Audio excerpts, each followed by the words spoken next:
Treasurer, we're here at the Mackinac Policy Conference, and this year we see there's a lot of collaboration between the different departments with the state, with the companies, government.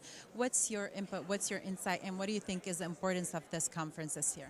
There's a lot of energy. I think people, and I believe this, that, we've hit the bottom and the economy starting to grow. So I think there's a new kind of sense of optimism and a desire. You've seen the governor in the first 6 months accomplish some very big things. Getting a budget done 3 months ahead of schedule, revamping the business tax to make it more user-friendly.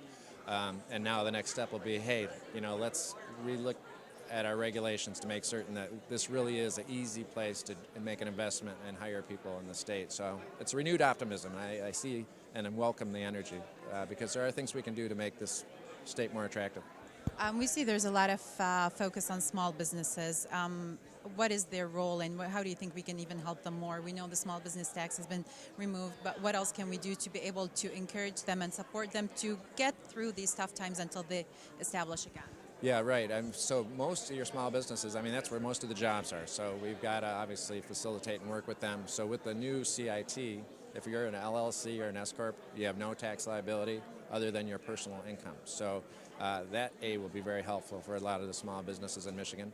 And then I think we got to look at getting our regulatory system more predictable, so people, if they want to make an investment, they understand what the rules are, that there's a reasonable period of time to get through the process so that people don't get bogged down for months and months trying to get through a city building process or the county or the state. I think we've got to streamline the regulatory process so that we protect the health, safety, and welfare of the public, but also make a predictive environment for the investor, the small business that wants to invest.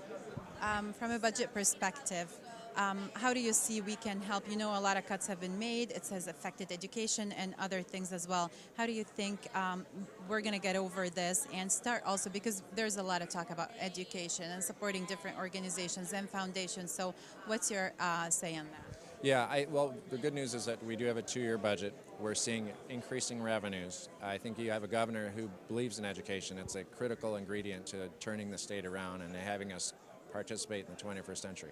So while he's exposed a little bit because we had a tough budget year, I think you're going to see him reinvesting in education as the revenues grow and the economy picks up, and we need to. So we did some tough sledding here on the budget, but I think you'll see the governor make a big commitment to education. I'm confident in that.